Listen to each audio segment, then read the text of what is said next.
Fin de la série Secret de famille. Qui a tué Ignacio? Santiago est convoqué au poste de police.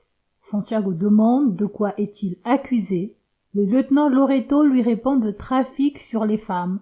Il est aussi accusé d'être le commanditaire de plusieurs meurtres. Patricio, Alfredo, d'autres meurtres et probablement aussi celle de son fils Ignacio. Santiago nie les faits, mais lors d'un tapissage, un témoin reconnaît Santiago. Le lieutenant Loreto lui relie à nouveau les faits dont il est accusé. Mais Santiago ne change pas sa position. Il leur dit qu'il n'y a pas de preuves.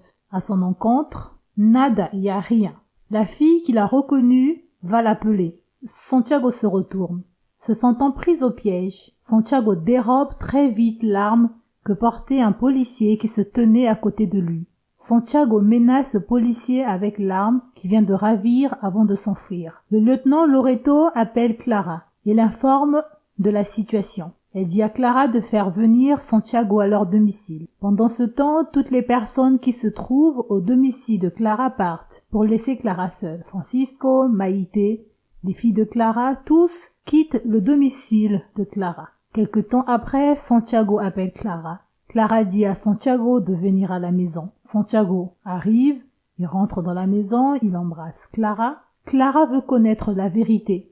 Profitant d'un moment où Santiago quitte le salon, toujours avec son arme dans les mains, Clara en profite d'appeler le lieutenant Loreto. Celle-ci et l'enquêteur Carvalho se dirigent au domicile de Clara.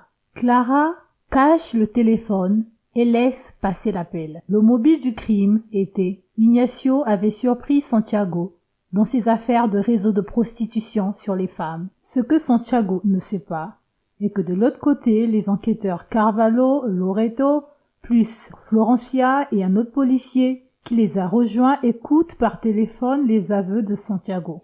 Dans ce dernier épisode aussi, les souvenirs de pédophilie de Santiago remontent dans la tête de Renata. On voit Santiago abuser d'une petite fille dans la baignoire. Ignacio, ce soir-là, était sous l'effet de certaines substances. Il s'était battu avec Hans.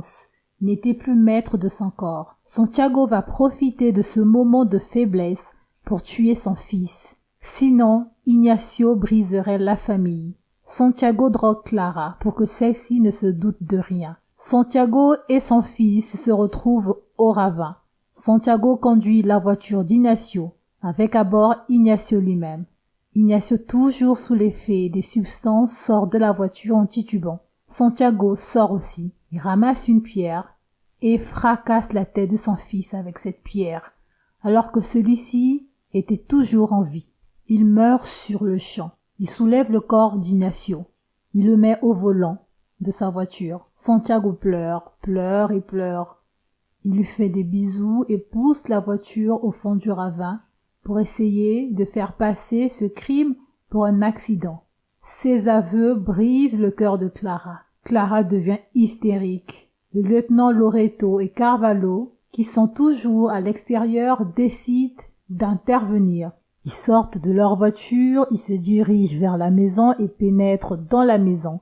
Santiago prend Clara en otage. Il pointe son arme sur Clara. C'est fini pour Santiago, mais il veut pas abandonner. Florencia et un autre policier arrivent aussi. Ils rentrent dans la maison. Santiago tire en direction de Florencia et d'un autre policier. Le policier est touché. En même temps, Loreto tire sur Santiago. Celui-ci est touché à l'épaule, mais n'est pas mort. Santiago est arrêté. Le policier touché est emmené par les pompiers. Lorsque tout le monde apprend la nouvelle, c'est le choc. Santiago a tué son propre fils. Ignacio tué par son père, c'est le choc. Clara remercie Carvalho. Les deux font une accolade.